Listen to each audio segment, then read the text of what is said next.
Thank you. The only thing missing from that bio is my appearance in Sharknado 3 and as a judge on Cupcake Wars, which was also pretty great.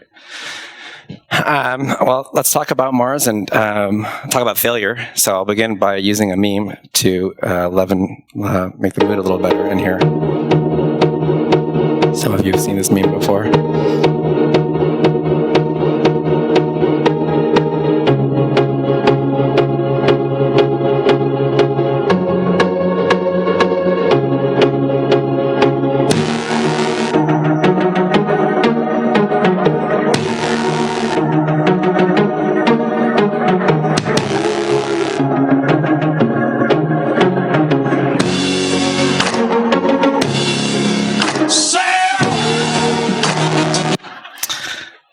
So we're going to talk about failure today and how getting to Mars can be tough.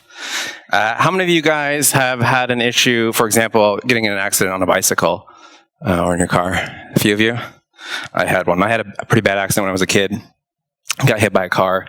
The car stopped long enough to make sure that I was alive and then drove off. I'm obviously alive and I still ride bicycles, so the good news is it didn't stop me from riding bicycles. How about like making mistakes with money? Failures of money. I do this a lot where I buy something online, then I regret the decision to buy it online a lot. How many of you have lost a spacecraft? Cool. All right, just me. Okay, great. All right. So talk about failures, and of course our failures at NASA are pretty public knowledge. These are a series of Mars missions that we've lost over the years, and typically very, embarrassing, very large, some of them for reasons that you guys have heard of. I'll talk about the whys. But they're very public, and we can learn a lot from them. And of course, we have to design our next missions to learn from the mistakes that we made in the past, as well as try to understand how to prevent future errors. What are the lessons, not just technical lessons, of course, that can happen, but what are the things that we can learn from the system that we've set up to prevent failures. So going back in time a little bit, I'm going to take you back into the 1800s, and when telescopes got good enough to see some resolution of Mars, and we drew these first maps of Mars. This is Schiaparelli's drawing of Mars with these kind of features, darker features on light features. The northern hemisphere there that you see is a little darker, and the southern hemisphere being a little lighter. There's craters all over this that are not very visible from the telescopes of the time. But what was interesting is this is written in Italian, the map, and then when it got translated to English, the word canale got translated into to canals instead of channels, which would be correct, sort of leading to the fervor of science fiction literature. This futurism, of course, that we're talking about here is with the idea that maybe there's aliens on Mars, these Martians who have built structures on Mars, and they're using these canals to transport things. And so it started fueling this kind of interest in our neighboring planet. Of course, there's many scientific reasons for that, but of course the public is a big part of why we go to certain places. And so as researchers sort of start investigating Mars and looking at it, of course, with much higher resolution telescopes by the 1950s and 60s, we decided to finally send some missions there, and there were a series of Mariner missions. Here's a Mariner 4's picture. This is 1965. This is from our first flyby of Mars. And what you see here is a pretty barren, desolate, and albeit a little bit low resolution picture, given the state of science and technology at the time. But what you don't see here is a lot of stuff indicating life. You certainly don't see any buildings. You don't see, well, I should say the internet will sometimes find buildings in these pictures. I do not. But you also don't see features like water. We're looking for things like, we're expecting an Earth-like planet where there's some sort of flow of water, that there's evidence that life could exist on Mars. And the other test that the orbiter did while it flew past Mars was it actually looked through the atmosphere and sent a radio signal between the satellite, the Mariner mission. It didn't actually get into orbit at Mars; these just flew right past. We didn't have the ability to do an orbit injection at the time. They flew past, and they basically kind of sent a radio signal through the atmosphere back to Earth. And by the attenuation of that radio signal, you could measure the thickness of the atmosphere. And they found an atmosphere that was too thin to support liquid water at the surface. And so it was actually a pretty dismal result. Scientists were a little disappointed, of course, because we're looking always for, at some level, a context for ourselves, right? We're looking for other life like us. But fortunately, they didn't give up. And in 1971, they sent Mariner 9. And of course, from this picture, you can see very strong evidence that at least at one point in Martian history, there was water on the surface. These deltas and these fluvial features that you see on the surface, breaches in walls, craters that have somehow had something pour into them or out of them. And so it was in 1976 that we decided to send 2 landed missions there, Viking 1 and Viking 2, to look for direct evidence of life on Mars. And they were very ambitious. I mean, it's the 1970s, first of all, but they sent 3 instruments basically on board, in addition to cameras and other instruments. And the 3 instruments were designed to look directly for evidence of life. One of them was for looking for organic chemistry, so the building blocks of life. And then 2 of them actually had various tests where you would put soil into them or regolith into them and add various ingredients, water, heat, things like that, and see if life would arise. And the organic chemistry instrument found no evidence of organic chemistry on the surface, so it's pretty dismal. So we didn't think they had the building blocks for life. One of the instruments found nothing. They basically put the stuff in a chamber, shook it up, nothing happened. And the 3rd instrument found something, but it could have also been biochemical reaction. So it was kind of not a very definitive proof of life. And part of that is, again, because of the ambition of the 1960s, or 70s, right, where you're sending, let's look for life with maybe technology that hasn't been, can we ask the right questions and do it with the technology. So from there until the 1990s, there's actually a big 20-year gap in Martian history because of the sort of scientific failure of this mission to find something that we were looking for. But in the 1990s, basically, Jet Propulsion Laboratory proposed the idea of these mobile scientific units on Mars, and they demonstrated it with the first one called Pathfinder mission. The rover there is called Sojourner. This landed on July 4th because it's an American spacecraft and we have to land it on those days. It's actually just coincidental. It happens to do with the orbital geometries. But if you can land on July 4th, you do it. We landed via airbag technology, basically inflated these airbags right before they hit the ground and then bounced around for a little bit. And we demonstrated for the first time that we could operate a rover on the surface of Mars. So the Russians had done it with 2 rovers on the surface of the moon, but it's relatively low latency. By the time you get out to Mars, the signal between Earth and Mars takes anywhere from 4 to 20 minutes. So that's 8 to 40 minutes round trip. So operating a rover at that distance is much more difficult. You can't joystick it at that point. I've included a picture of here to prove that I actually worked on stuff in my job. This is actually me testing the Curiosity rover. What you're seeing behind me as I sit at a computer wearing Toms is a series of racks that are designed to simulate the Martian environment or the environment between Earth and Mars. So each of those racks has various parts to it. Some of them are simulating temperatures. Some of them are simulating the results, the effects of basically firing thrusters. So as we fire thrusters, we can then see a simulated response to that thruster firing. Some of them are giving us star maps. So again, if we turn the spacecraft, we see different stars, and we can use that to guide ourselves in space. And yet others are, of course, just basically providing power and doing other kind of parts of the simulation that a real spacecraft would have. And at the very far left of that picture, you'll see like one box that says RCE. That's actually our rover compute element. So there's 2 of those on Curiosity. And we had all of our rover essentially laid out on a table, so it didn't look like a rover. But we were there testing it and kind of getting it ready for the mission and landing on Mars. So on November 26, 2011, the day after Thanksgiving, I remember because we were supposed to launch on Thanksgiving, but we didn't. It was not our fault. And we did this. 5, 4, 3, 2, 1. Main engine start, 0, and liftoff of the Atlas V with Curiosity, seeking clues to the planetary puzzle about life on Mars. So at that point, there's no way to change the hardware that you've sent. You can only change the software. And so you really hope that your test program has done everything it's supposed to do.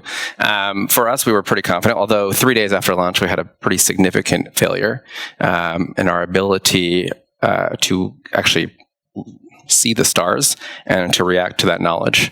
It turns out it had nothing to do with the seeing the stars parts. It was a little bit of code that ran in memory, and the memory had gotten corrupted, and we had to actually solve that with a software workaround. But you can imagine a team of us working kind of furiously at that time, because what happens is when you launch, you actually don't launch directly towards Mars. You launch a little bit away from Mars. And the off chance that your mission should fail, you don't want to actually impact the surface of Mars with your entire system because it could be carrying life. And if you're looking for evidence of life, the last thing you want to do is contaminate the planet with it. So you have to demonstrate that you have a working vehicle. And you also only then have about a few weeks after you launch to get the maneuver in to target Mars. Otherwise, it's too much fuel that you don't have on board to burn and retarget Mars. So we luckily were able to solve that problem. We were about a week behind our planned maneuver date, but we managed to make it. And then I like to show this graphic. This is the success of missions. I'm giving away a little bit. You guys know Curiosity landed, so I don't have to hide that secret. But the track record of landing on Mars is pretty bad. It's still below 50% for landed missions. We've tried many times with some success, and of course, recently we've gotten better and better at it.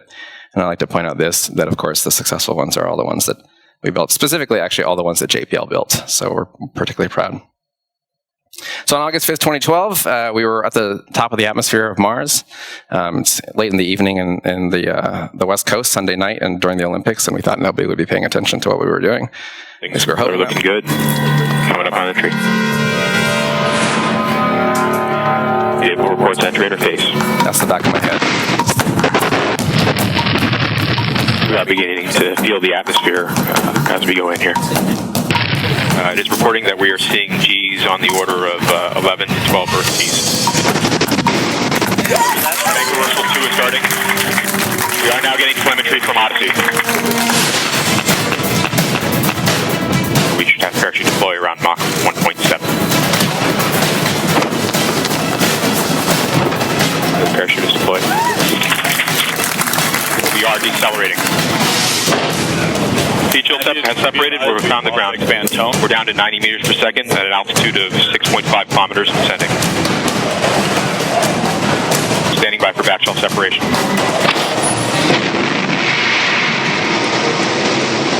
We are in powered flight.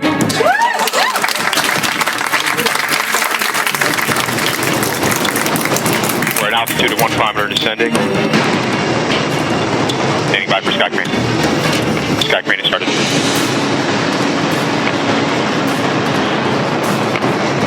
Signal to us, you remain strong.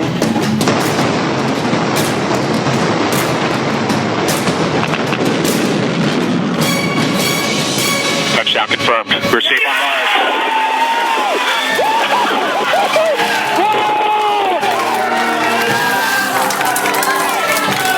There's people they start having speeches of the rest of that the video. So, okay, so let's talk about that moment for a second, right? Which is that we have a 14-minute delay between Earth and Mars at that time. So everything that we're seeing actually happened 14 minutes earlier, which means there's no way for us to land that autonomous or with the joystick, right? It all has to be autonomous, all has to be executed by itself without any input from us, except for some final tweaks of parameters, right? Basically, how thick the atmosphere is, things like that, just kind of knowledge information.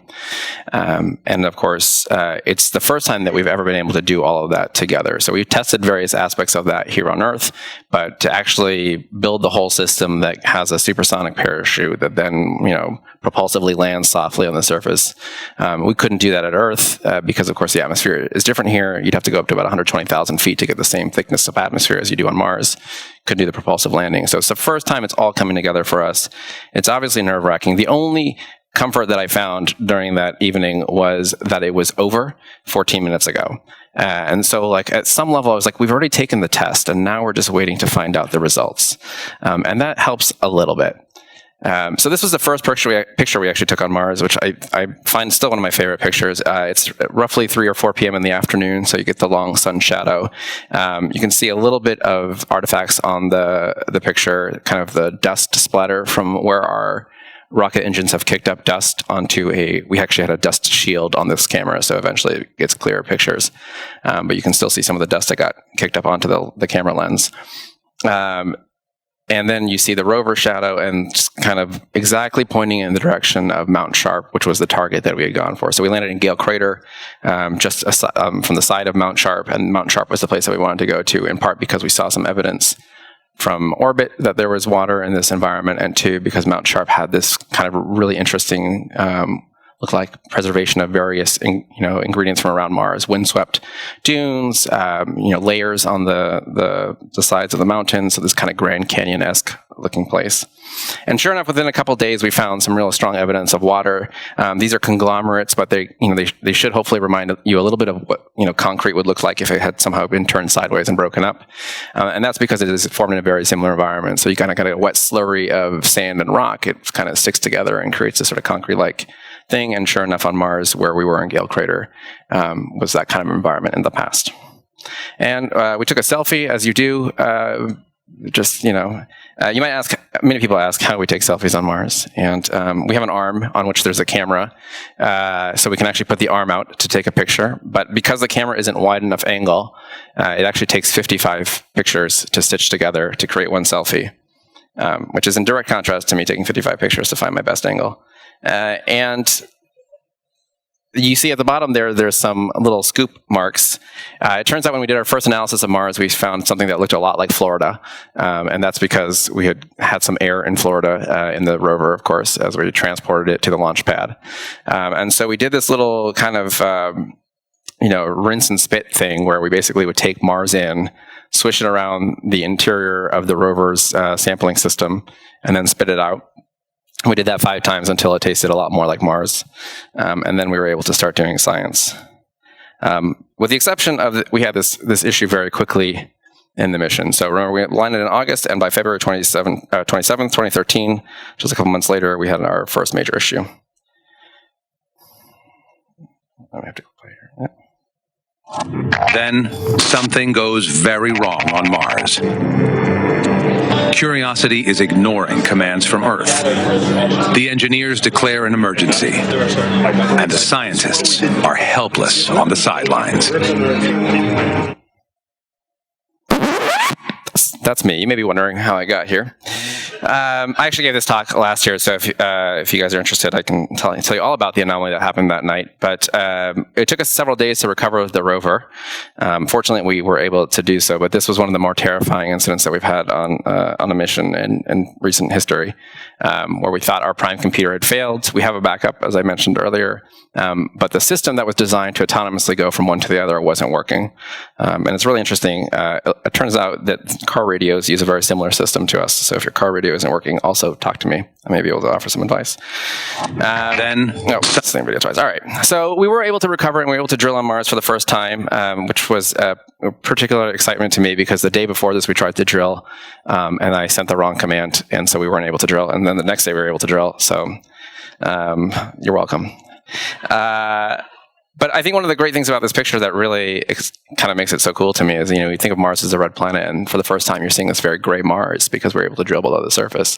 And you see a smaller hole and a larger hole. The small hole is a test drill that we did just to prove that it was the right kind of consistency that we could drill into. And then we did a real hole with some real sample. Here's a close-up of that hole, so you can kind of see. It's not we don't drill very big holes on Mars. It's pretty tiny. The little dots that you see running around the side there is actually, we have a laser on the rover that we can zap things with. So we zapped the hole to also understand the composition of it. You can kind of do a little row to see maybe if there's some variation as you go deeper and deeper. And from reading the little glow that comes off that zap, that little plasma, you can actually tell what the composition of that is. And we also ingested that sample into 2 very impressive instruments inside the rover. And what we found was a very wonderful environment on Gale Crater about 3 billion years ago, full of water. Water that would have been actually drinkable, probably by us, and that most certainly could have supported life as we know it, certain types of life that as we know it on Earth could definitely have survived in that environment on Mars. So this is what we kind of think that Gale Crater might have looked like 3 billion years ago. There's Mount Sharp sort of still in the middle there, and it's filled in with water. So I'm going to talk about some of the failures now and talk about kind of planning for failures. So this was our first malfunction. This is the one on February 27th, followed by another one where we have to swap brains. We had a drill issue where basically the drill kind of got extended, so it's designed to retract and extend. It was stuck in the fully extended position. And then another reset recently where we're operating again. Normally this is February of this year. So we continue to have a number of problems, and yet we're able to recover from most of them. It turns out, of course, that there's always unplanned for things in your environment. You're always using different technologies and new technologies. And so you sort of have to learn to plan for failure. And so with Curiosity, we endowed it with more memory than it needed. So even as memory got corrupted and damaged, we were able to still operate the rover. With the drill issue, for example, our team, had the right tools on Earth to recreate the problem and try to come up with other ways of drilling and other techniques of drilling. In this case, we have 2 prongs on the rover that are designed to stay on either side of the drill while the drill extends. Now what we're using is kind of the force of the arm. So the same way that actually you and I would drill at home, right, where I just kind of use my arm for stabilization.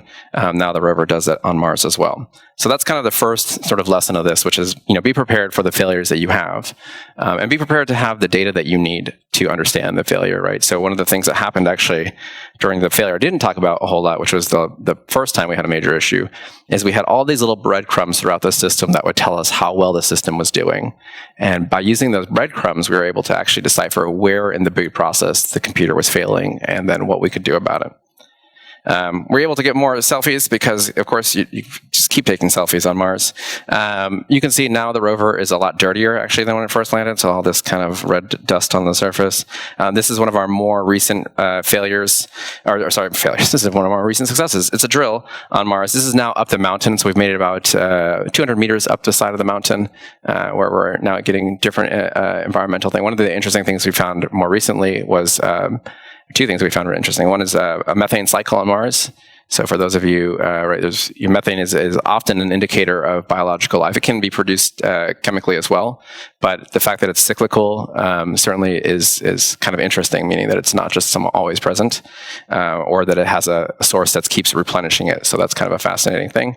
And then the second part of that is we did find much longer chain organic chemistry that's preserved by some sulfur in there. So sulfur, of course, is this great preservative, which is why it's in your rubber tires, is also there preserving some of these organic chemistry. So that's promising. It doesn't necessarily, we know what these chemicals are, but it also helps us realize that there may be more interesting stuff below the surface if we carry different instruments for the future, so we can learn from going forward. I always like to learn from other people's mistakes. That's a great way to do it. So let's talk about some other people's mistakes that aren't mine. So this is Mars Observer. It was launched in 1992. This is not the most famous one of our failures. But 3 days prior to orbital insertion, the spacecraft went silent and we never heard from it again.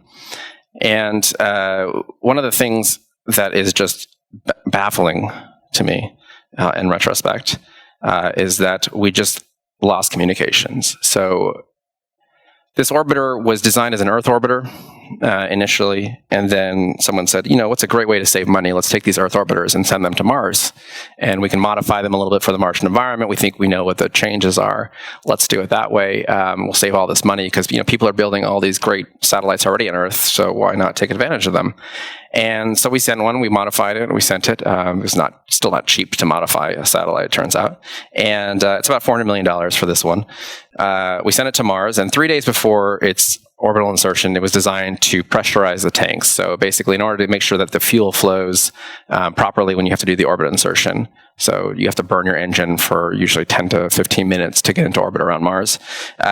You pressurize the tanks, make sure the plumbing is all working nicely, and then a day or two later, you get ready for the orbit insertion. In this case, they designed it to do that at Mars, which is problem number 1. Problem number 2 is they were afraid that the events that would pressurize the system would also cause shock to the telecommunications. So they decided, what's the best? We'll just turn off the telecommunication system. So we won't hear from the spacecraft while it's doing this activity. And sure enough, what happened was at the program time afterwards, we just never heard from it again. So when it was supposed to turn back the radio on, we never heard from it. So from this mission, which I think is one of our more embarrassing missions, where we actually just really don't know what happened, we had to summon a team together of the smart minds of the world, and they tried to do the best analysis they could of how the system worked and what could have possibly gone wrong. And what we think is that because we pressurized it so late that something probably got frozen in the lines, then trying to pressurize the lines caused a rupture to happen in the lines. The spacecraft started to spin out of control. Even if it did try to turn the radio on at that time, it would never have actually synced up with Earth.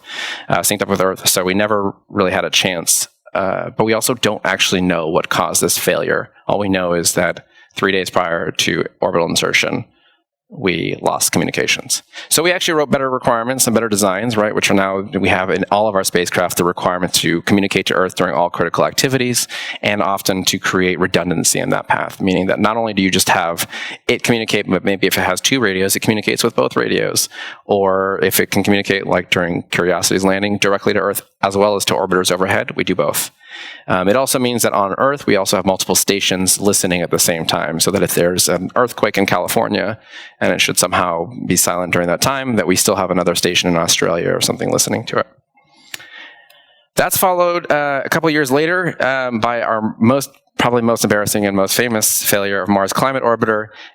This is the one where we messed up the units. So how many of you guys have heard of the one where we got the imperial to metric unit conversion wrong? Yeah, some of you. It's not the only reason. So the interesting thing about all these failures is they never truly happen in isolation. We've learned over the years that it really has a kind of a multiple failures have to occur.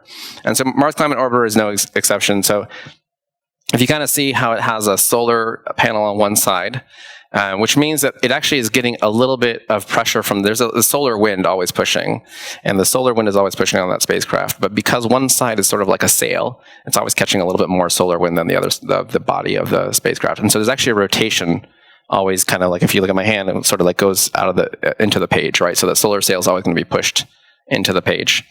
You can correct for that pretty easily. You fire your thrusters a little bit and you rotate the spacecraft back in the right position so it's back on sun. You get the sunlight, you get the power, everything's looking great, and you're measuring the amount of thrust that you're doing. This is an asymmetrical spacecraft design, meaning that the thrusters are all on one side of the spacecraft. So whenever you turn, you also end up actually pushing yourself a little bit off course. Not necessarily off course significantly, because it's a very small amount, but you get a little bit of a change in momentum. And it turns out, of course, if you use the wrong moments or wrong units, you also end up with not knowing exactly how much you've moved yourself off course. And there's other ways to figure this out. You can use radio signals to actually determine it. We didn't.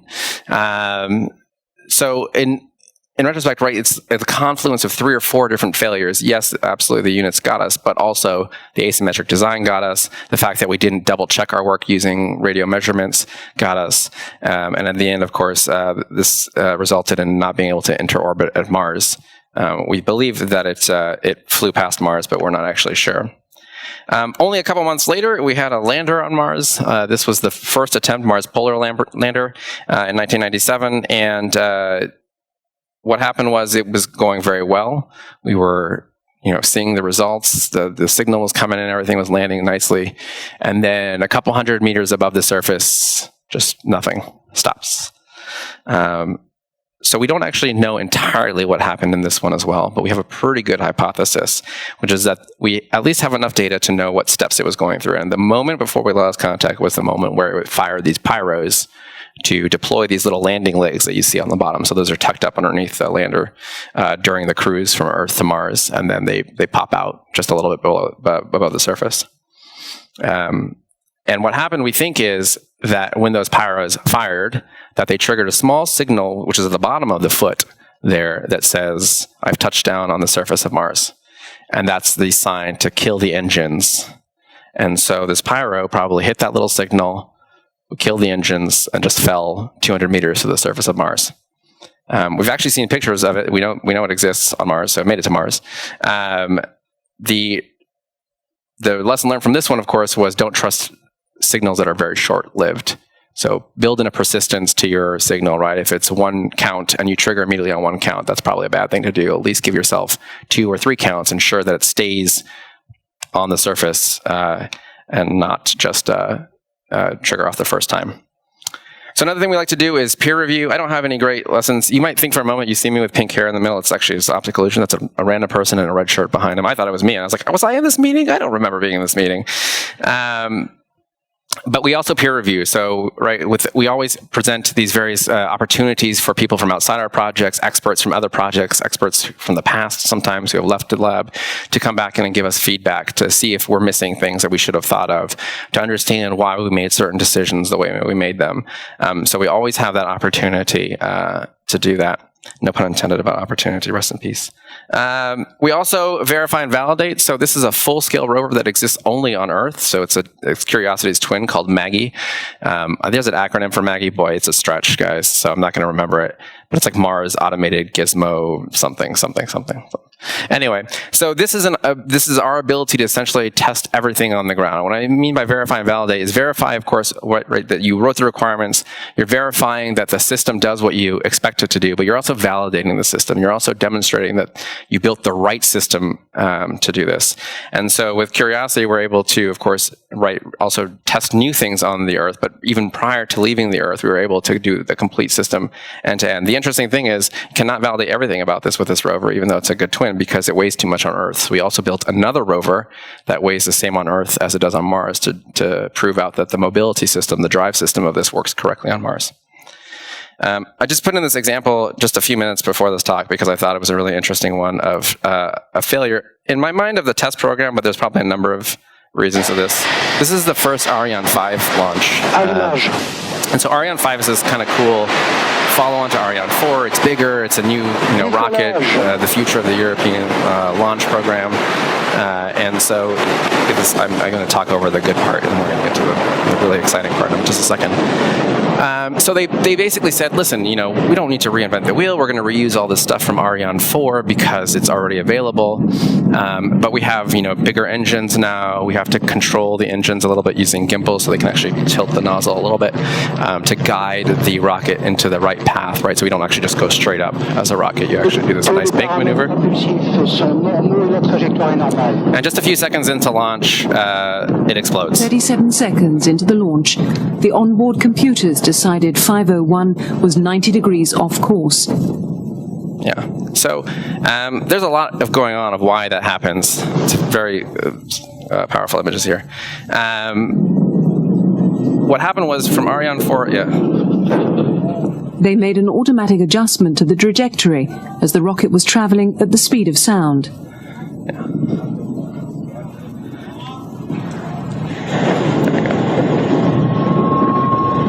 I don't know why there were people so close to the launch site, honestly. But so Ariane 5 says, let's reuse a bunch of the Ariane 4 stuff. It's kind of this impressive, again, we like to say heritage, right? Like, I already got this existing system. And sure enough, they did a lot right here, obviously, because even to lift off the ground, it takes millions of things going right.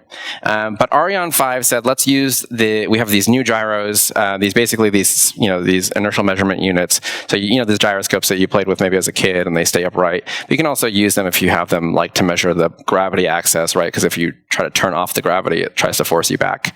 And so you can measure that. You can measure the direction you're traveling in.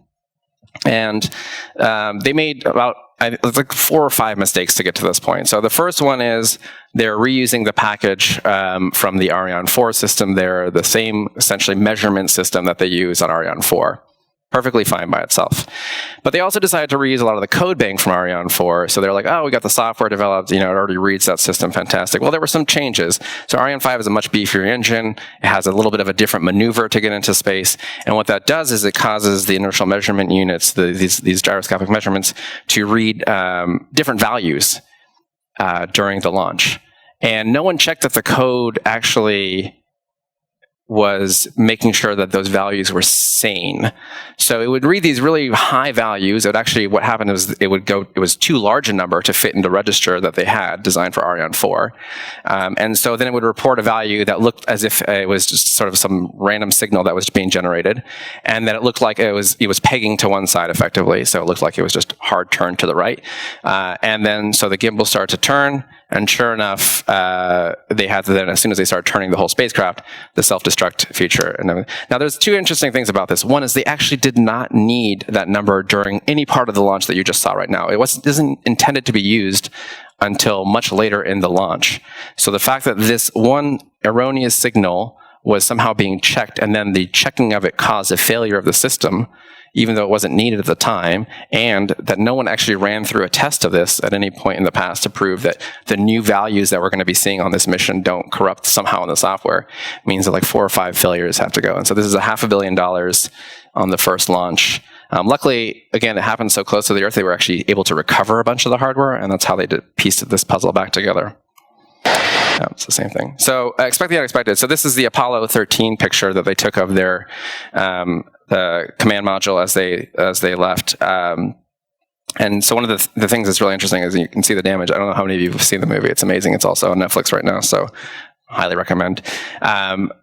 They were not actually prepared for this specific failure. What's interesting about this failure, of course, it happens several years earlier, that there was a tank in there. They dropped the tank during testing. They actually retested the tank to prove that it worked. It sure enough did work. But a small flaw had been kind of introduced into the tank at that time. When they then filled up the tank and then they boil off the liquid oxygen in the tank, that caused a little bit of a small damage from the initial fall. And then when they used it in flight for the first time, they had this catastrophic rupture of the system. They were not prepared for that specific scenario. That's a really amazing set of circumstances to happen. But they were prepared for largely having significant maneuver issues, right? So their team was essentially ready to operate and stay calm and rational during this activity and then start planning a course forward. They obviously had a number of other issues. But it's one of the things that we always talk about as sort of a failure of imagination in our field, is how do we start preparing ourselves and like just guessing at what the failures can be. And you can't guess at every failure, but you can guess at most of the symptoms of failures, right? Like I can't tell you exactly what disease you have, but a cold is maybe a different variant of bacteria or virus. That being said, I can kind of guess what your symptoms are going to be, and I can treat at least the symptoms from a system level. The good thing is, I'm going to say that it was worth it. So this is one of our more recent pictures of a sunset on Mars. It's actually a lovely blue hue because that's really what it looks like on Mars. The atmosphere of Mars scatters light a little different than Earth, so that the blue lights come towards you at the sunset. It's quite lovely. And then this picture is probably going to get a little washed out, but there's a small pixel in there. You can see it on my screen. I doubt you can see it, but that's a picture that we took in 2014 of the planet Earth from Mars. And if you actually zoom in very carefully, you can see a slightly bright pixel next to it, which is the moon. And it's one of the most amazing things to me that we're capable of doing this thing. In spite of all the ways that these missions can fail, you have to remember there's millions and millions of ways for these things to fail, and only one way for it to work correctly. And we managed to keep doing it through sort of learning from our past, from trying to prevent the failures going forward. And at the end of the day, we get to do this incredible thing together. So thanks, and let's do some questions. And I'm going to answer, but you guys do questions. Thanks.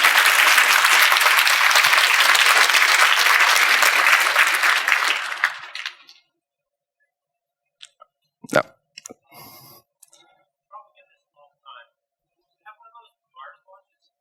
Okay, so there were Mars watches made for the first 3 rovers. So for Pathfinder, for Spirit, and Opportunity. They didn't make us Mars watches for Curiosity. The difference between Mars and Earth is that the Martian day is 40 minutes longer than the Earth day. And when we first start every mission, we all live on Mars time for that period. So the first 90 days that I was on Curiosity after landing, we lived on the nighttime of Mars effectively. So basically the rover would send us data back at the end of the day. We would take it overnight, process it, plan the next day, and then the morning of Mars, we would send the signal. So that means that my day is always moving later by 40 minutes, which most people are like, oh, it's awesome. It's like 40 minutes extra sleep every day. But it turns out it's just like 40 minutes of jet lag every day, and it is brutal. The good thing is it was during summer, so actually we had a couple families who went on it because their kids were on summer break, which is awesome. I would go over to their house and we'd just play video games at 4 a.m, which is that's actually pretty cool. And then in LA, we have a bunch of 24-hour stuff. So I went bowling a lot in 24-hour bowling places. Found out where all the donut shops were. Gained weight, definitely gained weight. But yeah, it works out pretty well. It's kind of a neat artifact of living on Mars time. Other questions? I can't see this side of the room, so if you are over here raising your hand, you're really going to have to jump around or do something.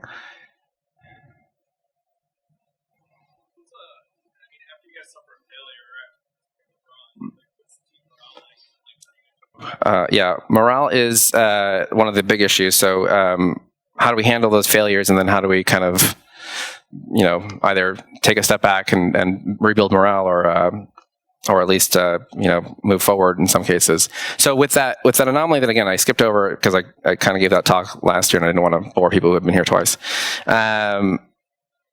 When we thought we were losing curiosity, morale was pretty low. We came up with a plan pretty quickly in terms of what we could do, in part because we thought if we waited any longer, we would lose the mission altogether. We were certain we would lose the mission. We sort of have to, I think we're by nature sort of optimistic people. I have this conversation with my dad a lot because all the missions I work on are like 5 years away always from happening. And my dad says, well, at least it requires a constant optimism that the world is going to exist in 5 years. And it's true. So I think we're all optimistic by nature, even with Opportunity, which we recently officially declared the end of mission. Really, we hadn't talked to it since July of last year, and yet the team was trying every different scenario, going down every little path in which the system can work. So I think most of us tend to be pretty optimistic that we'll be able to recover it. Obviously, there are things like Mars orbit insertion, where like if you don't recover it within a day or two, it doesn't matter. It's going to fly right past Mars, or it's going to crash into Mars, depending on the trajectory that you're on. And so there's a kind of a knowledge the end is there. I have yet to work on a major failure like that. Luckily, all my failures have been somewhat recoverable, not entirely recoverable, but at least with some work, we've been able to get partial functionality back. The morale I've seen is, again, it's mostly people are like very diligent. We do actually dress rehearse all of this. So for like the landing, we did dress rehearse failed landings, both from how do you handle the failures and how does the team handle failure, but also then to sort of set the tone. And you have like the old hands who come in and tell you about the time that their mission failed, and just mostly try not to blame any one person because it is supposed to be a team effort. I think that's where we really work the hardest, is to recognize that we're all responsible for each other's work, not just our own, so that no one person can go to blame. That being said, during that landing, there was a specific moment that's not caught on video where I was like, whew, my thing worked and I'm done. So there is a little bit of a sigh of relief. Yeah, it's a real motivator. Other questions? I see one in the back of the room. I'd like to, yeah.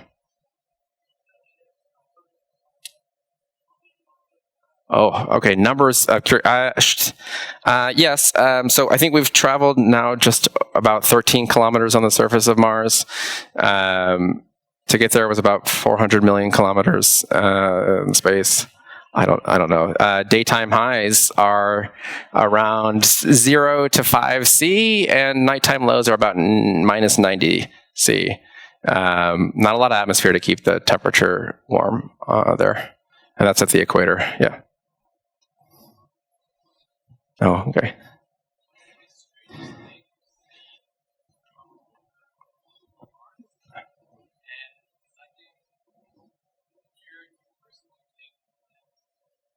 Okay, so first question is the strangest thing I think I've seen on Mars. I think one of the coolest things, I think the conglomerates actually that I showed you were one of the strangest things, just because it happened so quickly after landing. To see this like feature that very clearly looks like it was made in water was pretty wild. The other one that we saw pretty quickly after landing was a meteorite, which is just, I know they should exist on Mars, but it's still somehow like the idea that we've just randomly come across a meteorite on Mars is pretty sweet.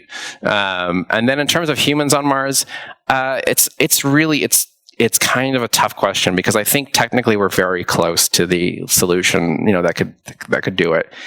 There's really two parts. One is, of course, is it a one-way trip versus a round trip? And I'm speaking for, I think, like for our agency, for NASA and places like that, it's always got to be a round trip. We are not going to send humans that we cannot safely return to Earth. Industry may be able to do a one-way trip. I'm sure they actually can do a one-way trip sooner than that, and whether that's the morality and ethics of that, and whether you can really set up enough sustainable environment for them to live there until the return trip part comes along, is sort of a kind of a philosophical question. But I think technically we're probably there within the next 5 or 6 years, at least one way. maybe a little longer. And I think the big issue is just going to be whether that's a priority of various governments and private industry to do together, just because of the cost of it is so tremendous. And you sort of need a long-term commitment that goes beyond sort of the congressional presidential cycle and goes into like international agreements and things like that, which I think we'll get. But I'm going to ballpark, I'm going to say 2045 for a human mission to Mars, even though that seems like a very long way. It will be here much faster than I think most people realize. Yeah, very back, yeah.